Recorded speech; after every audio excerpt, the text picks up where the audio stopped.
মা মানে শুধু জন্ম দেওয়া নয়, মা মানে সকালবেলা চুলে বেনি কেটে ঘুম থেকে উঠ বলা।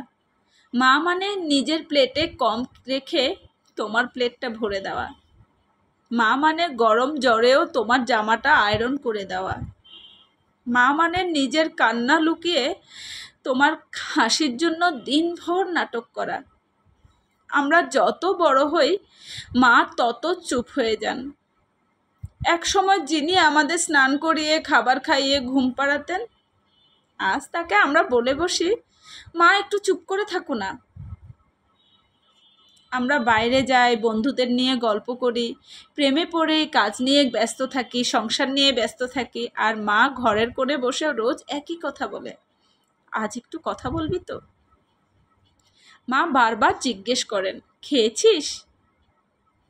তুমি রেগে গিয়ে বলো, মা প্রতিদিন এক কথা ভালো লাগে না। কিন্তু মা জানে তোমায় জিজ্ঞেস না করলে দিনটা অসম্পূর্ণ থেকে যাবে। মা এখন আর নতুন জামা কেনেন না, শাড়ি কিনেন না। তুমি কিছু দিলে বলেন, আমার কিছু লাগবে না রে, তুই খুশি থাক। মা এখন আর নিজের জন্য কিছু চান না, তুমি সময় দাও, এতেই তার দিনটা ভরে যায়। এক সময় সে তোমার স্কুলে নিয়ে যেত, এখন তুমি ফোনও করো না। আর একদিন আসবে যেদিন তোমায় জিজ্ঞেস করবে না খেয়েছিস, সেদিন তুমি ফোনের স্ক্রিনে তাকিয়ে চুপ করে থাকবে। তুমি তখন জানবে তোমার সব কিছুর উপরে ছিল একটা শব্দ, মা এবং বাবা।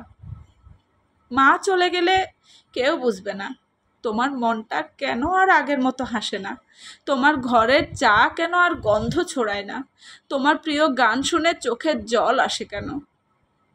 মা কোনো দিন দূরে যান না, তিনি থেকে যান। তোমার হাতের লেখা ঠিক করে দেওয়ার খাতায়, তোমার মোজায় ধরে রাখার 10 টাকার নোটে, তোমার চুলের মধ্যে থাকা সেই গন্ধে, আর সবচেয়ে বেশি তোমার নিঃশব্দ চোখের জলে। ভিডিওটি ভালো লাগলে তোমার মায়ের সাথে, তোমার বন্ধুদের সাথে শেয়ার করো। আর হ্যাঁ, মা নামক এই শব্দটা যাদের বাড়িতে আছে, মানে মায়ের মতো ছায়া বা খুঁটিটা যার আছে, প্লিজ যত্ন নেবেন।